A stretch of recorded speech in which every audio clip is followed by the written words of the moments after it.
Hello and welcome back to the Wisdom of Odin. Today I want to talk about pagan wedding ceremonies. Now I say pagan specifically because the pagan wedding ceremony is pretty universal. You kind of just change the names of the deities you're calling out to and some of the nuances. And it's fairly new age. Like most of the things that I'm going to share with you here are from the modern era within the last 60 or so years. However, there is some information that I want to explore historically that we can say 100% or at the very least with much certainty that was done historically and that we can bring into today. So without further ado, let us begin this video on how to perform a pagan wedding ceremony here at the beautiful Nymphenburg Palace in Munich, Germany.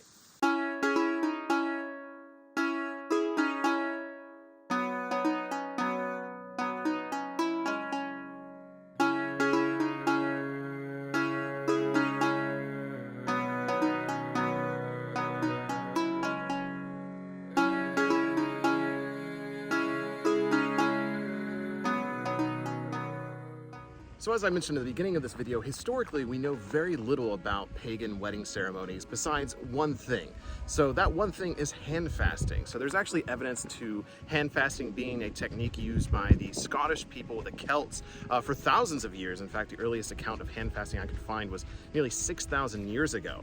Now, hand fasting has an interesting history because it did die off for a long time. Now, small little groups of, pagan families and things like that may have continued this practice, but for the most part, it was squashed out by Christian practices. Hello, is it okay? Okay. Already an interesting time trying to film here, so I tried to film like near the beginning of this place.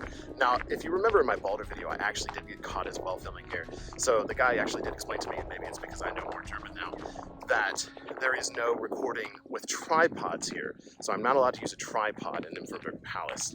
However, he didn't say anything about my gimbal, so now I'm using my gimbal. And he also said that there was nothing can be on the grass. So I can't be on the grass and I can't use a tripod. But I will follow your rules. I'm on the gravel now and I'm not using my tripod. So if you see a man with a yellow vest running behind me and the video stops, that's why. But anyways, pagan hand fasting or hand fasting in general did fall out of practice for a very, very long time. And it wasn't until the 50s and 60s that it became more prevalent once again. Obviously from the Wicca movements, because Wicca is heavily based off of Celtic paganism, or at least to some extent it is. But the hand fasting tradition seems to have come from this Celtic tradition. But hand fasting goes back to many other cultures. It's at least Northern European cultures, and I'm sure beyond. But as far as the Northern European cultures, the Norse people as well, the Nordic people, actually had a term called handfasta, which literally means to have made a deal or to make an agreement by shaking hands. Now, again, this could just be the origin of the word, but it is interesting that this thing kind of exists at the same time. But regardless, hand fasting became popular again after the 60s, and recently in the early 2000s, hand fasting became popular among non-pagan groups as well, and many wedding organization and planning committees actually will offer hand fasting as an option. But yeah, so hand fasting most definitely is the thing we know the most about. The only thing I can really say past that is the fact that the Germanic people, as well as the Scandinavians and the Celts, all have evidence of marriage going back for hundreds and hundreds of years, if not thousands. In fact, Tacitus within Germania actually recorded that the Germanic people at the time did have a form of marriage. And interestingly enough, the thing that was recorded by Tacitus that the Romans found quite appalling is the fact that marriage was often between people of the same age, which I guess was not very common during the Roman era. So you naughty Romans, you. So that's kind of the history of it for the most part. So yes, marriage was prevalent, or at least was a thing during the pre-Christian eras of Scandinavia and Germania, as well as the Celtic world. So I definitely, if you're wondering if marriage is a thing in paganism, it definitely is. And I really do like the hand fasting tradition. And we have actually performed these traditions as a community as well. But I do want to make sure it's clear from all of my research I've been able to tell, we don't have any written source material on exactly what a pagan wedding would have been like. If there is, let me know. I could not find it myself. So it seems like to me, most of the pagan wedding practices that exist today, or as they are seen online, or what people perform, are fairly new age. The hand fasting is really the only thing that seems to come from an ancient era. That doesn't mean they're any less powerful, and I definitely think we have the same idea of how to perform them. So I definitely want to find a spot where I can talk a little bit more, maybe get a little bit more animated for you. But I can't set up my tripod, so that's going to be a little difficult. But then I want to kind of go through how I've created and planned out and performed a wedding ceremony for pagans, which we have been doing multiple times throughout the community. Now, I mean, I think we've had 4 weddings now as a community, which is pretty exciting. Hopefully you've been able to tell from this video my slight misadventures here. It's not actually very easy to record here in Germany, or at least not in places that are close by to my house. Niflheim Palace honestly is one of the best places because there is nature and it's not always crazy crowded. So if you do like the content here and do like that I often have to put myself in strange situations with people I barely speak their language of, think about supporting me on Patreon, because while this is an amazing job and I'm absolutely grateful for it, this is a one-man band. You know, it's just me editing, recording, coming up with these ideas and filming it and all this stuff. So if you want to support that and what I do, please think about going down to Patreon, and I have many benefits for you there as well. With that, let's find another location and get back to the video. I have found a spot that I think is a little bit private and meets all the requirements I was given by the old man. So I have no tripod, I am on no grass. Let us complete this video by talking about the actual performance of a wedding ceremony. It's really quite simple. And you know, I did a lot of research. I watched a lot of videos. I compiled as much evidence as I could from various different groups, ranging from more like officiated, ordained groups that were hand fasting, all the way to just Viking reenactors doing hand fasting as well. So I really try to get as much evidence and source material into this as possible as far as what I performed as a wedding ceremony. So the way I started it, oh, my arm's getting tired. I wish I had a tripod. So the way I started it, I called to the 4 directions, which is not something I often do for my rituals, but is more common in more traditional heathen circles. So I called to the 4 directions, the gods of the north, the gods of the south, the spirits of the east, and the spirits of the west, and then asked the folk who are bearing witness around us and the ancestors to all witness this marriage. And so you basically, it's like a basic ritual. You call to the beings that are going to watch you as you do the thing. And then there is an offering of mead. And so I did have a horn of mead I blessed as well, poured out some for the gods, and then would be used for the oaths as well. And then the actual hand fasting part comes in, and I hand fasted the 2 individuals. And then after doing this, they swore their oaths to one another. Now, of course, oaths are something that are very important to heathens in particular. And so this was something that I think is very important, is swearing these vows, these oaths to one another while your hands are tied. So we did that, and then I removed the cloth, and basically said, you know, under the eyes of the gods, the folk and the spirits of the world, you are married.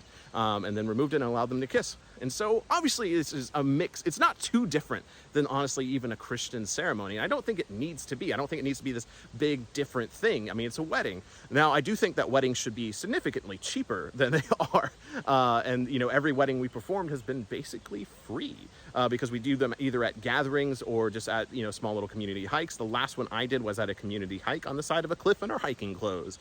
And I think that's just more pagan. You know, spending tens of thousands of dollars, if that's for you, perfectly fine, I guess. I don't believe in it personally, but I do believe in, you know, people getting married. I do believe that everyone should have the chance for happiness. And so I really, really believe in performing these weddings. And it's something we can see historically was done as well. Pagans believe in love, and I believe in love too. So yeah, honestly, that's kind of it. I do, you know, small notes. I let them keep the cloth afterwards, unless they brought it themselves, obviously. Most of the cloths we have used have been Buddhist in origin, which is also quite interesting. But if you do want to get married through the Fellowship of Northern Traditions, it is a possibility. So everyone who is a board member or fellowship leader within the Fellowship of Northern Traditions is ordained. And so we actually have signed documents saying that, you know, hey, you know, someone is legally married and they've been accepted by the courts. So everything's good there. And if you are interested in having us perform your hand fasting or pagan wedding, send us an email, fellowshipofnortherntraditions@gmail.com, to send us an email there. We've already had a couple people email about it, and it's something we're talking about and we would love to help out. But obviously, if you're coming to one of our gatherings, it makes it all the more easier and most likely free, besides attending the gathering. So we're really excited to continue this and see people get married in the community. We've already had, I think, 4 hand fastings as a community so far. Already, I think, 3 this year. So we're so really exciting to see, and it's something I want to continue to see for my entire life with the community. So I do hope this video has been helpful for you, and I know it's been a little bit unorthodox the way I've had to film it because of the rules here at Niflheim Palace, but I hope the information has been good and helpful for you. But otherwise, thank you so very much for joining me, and until the hall, Skull.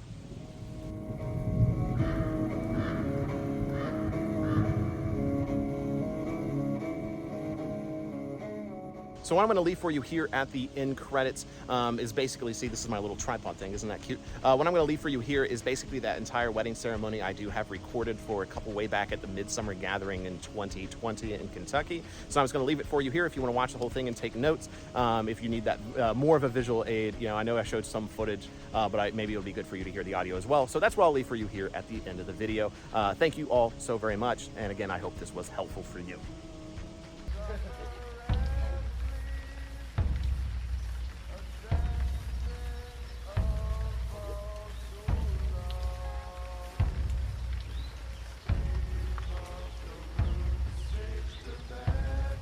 Gods in the north, we summon you.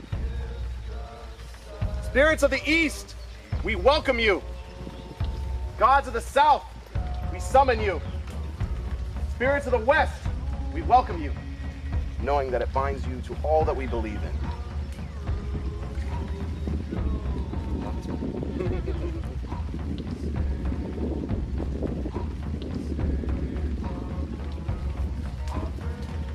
Frey and Freya, we welcome you. The folk, we welcome you. Today, we celebrate many things, but right now, in this moment, we celebrate love. A love between Mary Elizabeth Douglas and Kayla Zane Joel Matthews. Oaths are some of the most sacred things in our faith. Oaths are so similar to vows, but they're so unbreakable. And so to bind your oaths together,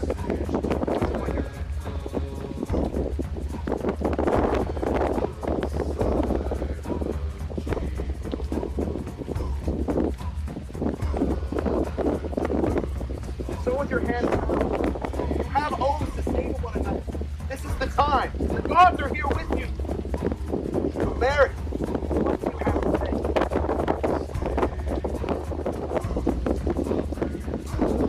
With these oaths, the gods have heard you. It's no more clear than right now that the gods are with us. So I see no reason for you to not be married. Does anyone see a reason for these two to not be married? Hey! So when I remove this hand wrapping, you will be married in the eyes of the gods, in the eyes of the folks. And I believe to all of us that is the most important thing. Congratulations. Oh, what do we have to say to this? Skål! Skål!